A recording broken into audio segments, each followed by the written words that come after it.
Hello everyone. We are here again with Dr. Tam. So, we're going to be, recording or we're going to be talking about your daily health hacks today. So, how are you, Dr. Tam? Oh, I'm doing fantastic, Rocky. How are you doing today? Doing great. Hey, it's a blessed so, day. Every day we get yeah, to do what we do, it's a blessed day. exactly. And today we're going to be continuing our series of talks related to, healing our bodies, improving Hmm. our function, and promoting Right, longevity. So we're right. going to start and, basically starting our journey to different lifestyle, right? Hmm. Today we're going to be talking about physical activity. So, Mm. physical activity has been proven to, give us a lot of health benefits, and it Right, contributes powerfully to improve quality of life by improving, our sleep, general feelings of well-being, and even our daily functions. So, especially with the pandemic, we are more human sedentary now than ever before in human history, and we can basically do everything sitting down, right? right. The remote we control, you uh can call Alexa from your computer. I exactly. mean, you could be on your couch and say, "Alexa, turn on the lights." Yeah, and it's going to turn on the lights, right? Right. And actually 75%, based on a study that I came through while I was researching, 75% of children actually spend less time inside, inside their homes than prison inmates. So imagine Really? that. Yeah. Unlike So they're spending a before, lot of time just indoors. They're not playing outside. yep, correct. Unlike Yeah. before, where we spent our childhood basically outside our homes. So Right. now they rarely do I that. just They want people just to know that just because you play Mhm. outside doesn't mean that, COVID's going to come get you. Yep. I want people Exactly. to have that understanding. You got to go Mhm. outside and go for walks. Bring your kids outside. Yep. Or So no, walk I your get it. dog. I get it. I get it. And one of the questions really that we have is, there's three things that we look at whenever we talk about, being physically active. So, what is the difference between, exercise, physical activity, and even fitness? What are the main differences? Well, so let's talk about physical fitness. The difference is physical fitness, being fit, and being active. Is that what those are? Yeah, basically. Okay. So to be active, here's what studies show. In order to stay the same health, right, maintaining good health, you have to walk at least 10,000 steps a day. That's why there's a lot Hmm. of people carrying Fitbits. The Apple Yeah. Watches have those, counters on them, right? Hmm. But here's what it comes down to. If you want to improve your health, you need close to 20,000 steps. Two Okay? times. 10,000 just maintains your health. 10,000 means if you are healthy and you want to stay with the same health, you need 10,000. Hmm. If you are unhealthy and you want to continue to be not very healthy, you do 10,000. If you want an improvement, you have to work your way up to 20,000 Hmm. because sitting has been notated as the new smoking, Hmm. where people, it has just as much, if not more, detrimental effects to our health as smoking does when you compare it to sitting. Hmm. Now, then there is the physical activity to gain strength, right? There's the difference between stretches versus strengthening exercises. And people get them a little bit mixed up. Most people Yeah. think, oh, when I do stretches, that's exercise. Hmm. No, that's not exercising at all. Unless if stretching by itself is giving you some sort of exhaustion, right? That's why exhaustion and exercise, the words kind of go together. Yep. Because in not saying that you have to exercise until you're exhausted, but you should be somewhat fatigued while you are exercising. If you're not working out to the point where you get somewhat tired, I don't have to mean that you can't move, for the rest of the day. I Hmm. mean that you should be it should be taking your breath away a little bit.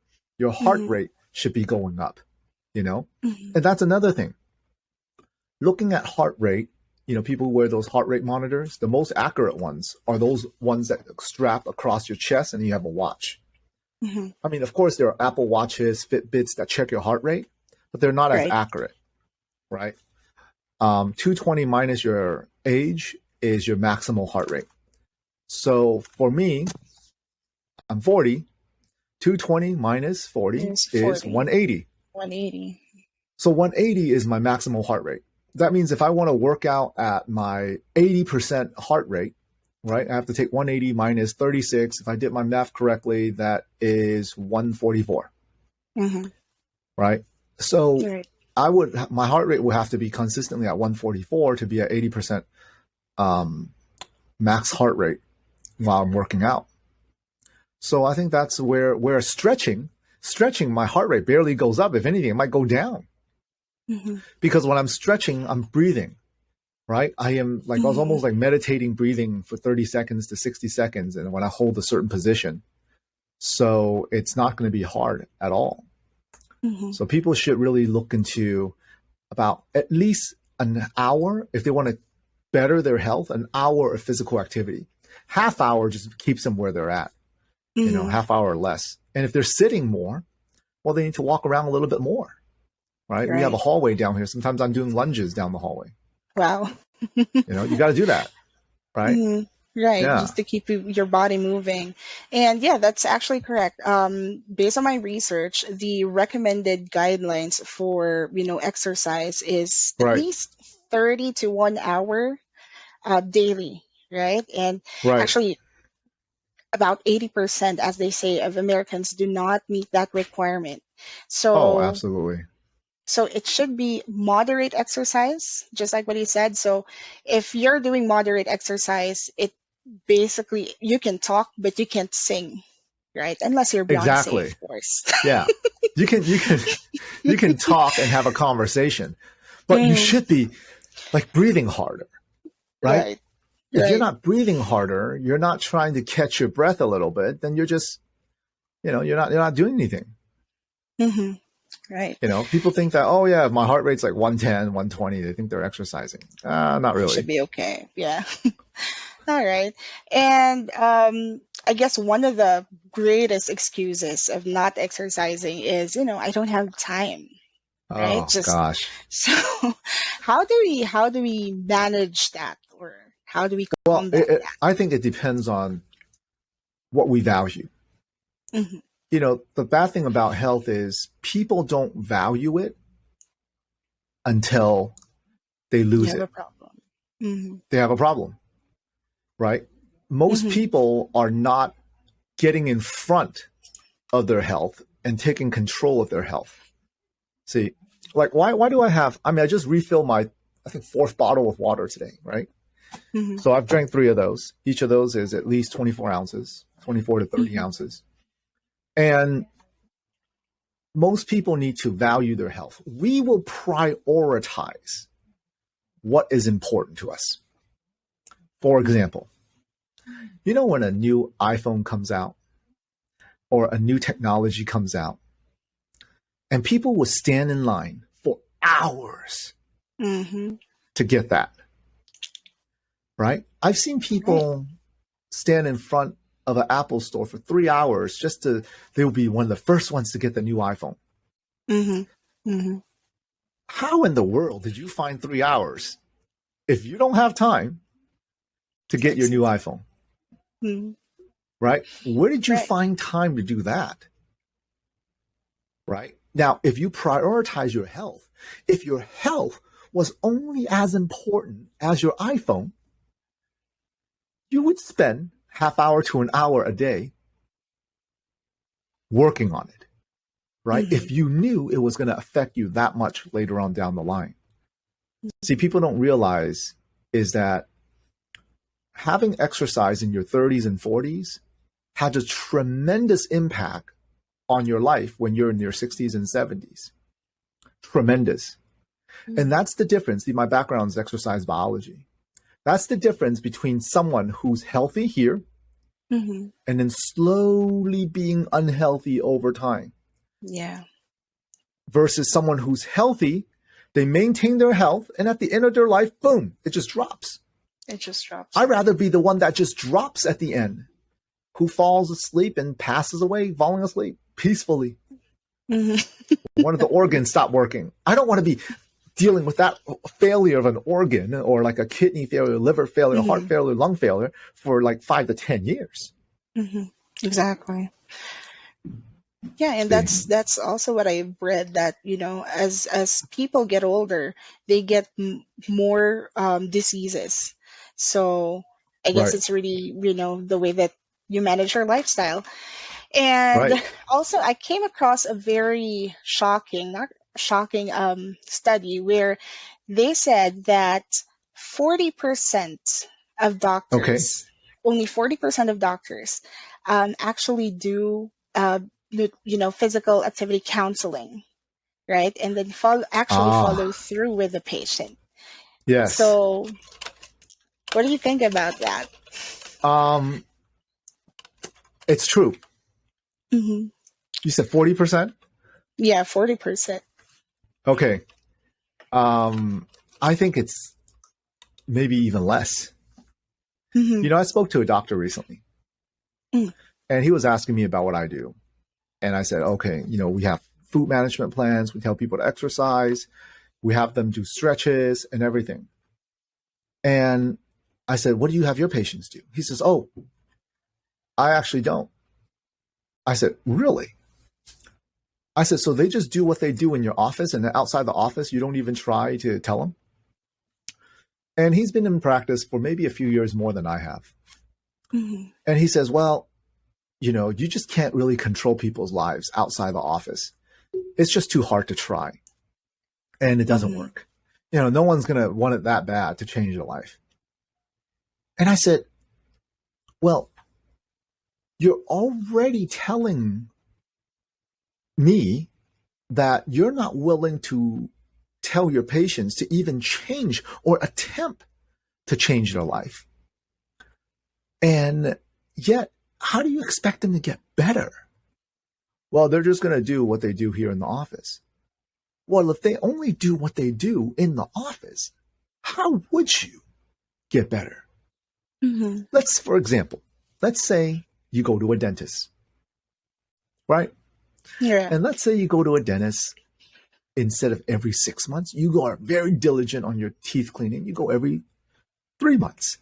3 months. And the Hmm. dentist says, don't worry about brushing twice a day and flossing twice a day. Just come here every 3 months. That would not make sense, Right. right? What if it's a car? What if the mechanic says, yeah, you have to come in and change your oil every 6 months or so, 5,000 miles. Hmm. But the other time, just don't even worry about your car. Just rev it till it's red line, put in whatever gas you want to, right? It just doesn't make Then sense. come on. Most Mhm. people wouldn't tell their dogs. They're more diligent about their dogs walking. Yeah. I've told patients before, I said, if you're really diligent and love your dog that much, go walk your dog. Hmm. Don't do it for you. Do it for your dog. Can you do Hmm. that? Hmm. And they're like, whoa, if I think of it that way, wow, some people love their dog more than they love themselves, which is crazy. Hmm. It is. It is. And you can do it both ways. You can do it for yourself and do it for your dog at the same time. Why not? Right? Why not do both, So, right? yep. Why not do both? Right. So, I guess just like food, in theory, it's very easy to do, but in practice, it's very difficult. So, Well, how in should I practice, start? although Hmm. it's Hmm. difficult, but as a doctor, you got to at least try. Most doctors don't even try. Like you said, Yeah. 40%. It's definitely lower than that. Hmm. It's lower than that. I think there are doctors out there who tell people that they do it just to make themselves feel better. Yep, I'll call Hmm. other doctors out. I don't care. Right. Because maybe they'll say, oh, I tell my patients to drink more water. And they consider that advice. Oh, stop eating Mm-hmm. chips and drinking soda. They consider that advice. Mm-hmm. Mm-hmm. So don't just tell people what to do or what not to do. You got to tell them what to do. Yeah, Be and how to do specific it. about it. The more Right. specific you are about it, the more diligent their patients are going to be. Mm-hmm. And of You know, course, the follow up, right, is very important too. very, very important. And you ask them, hey, did you follow the food management plan? Did you drink Mm-hmm. enough water today? Mm-hmm. Right. Right. Of course. Okay. So I guess my last question would be, how do I start, right? What are the things, or how do I build that routine, I think the first thing you especially have if to I've been do, sitting for a long yeah, time? the first thing we have to do is decide that you want to make a change. Mm-hmm. You first decide, and two, you start. Start with 15 minutes of walking, 30 minutes, right? Figure out a time. Blocking out that time and making a priority. That is your walking time. Nothing else will ever come between you and that time. And I think Mm-hmm. most patients have to understand that. See, is you have to block it out, make it a priority, and start slow and work your way up. See, Uh, don't just go from zero to hero, 0 to 100. That's not going to work. yeah, you're gonna kill yourself. Right, So, right. right. Okay. So those are my questions for you today, Dr. Tam. So, just like before, if you have any other questions, feel free to reach out to us. And thank you so much, Dr. Tam. Thank you. Thank you, Rocky. Have a great All day. right. Bye-bye. You too.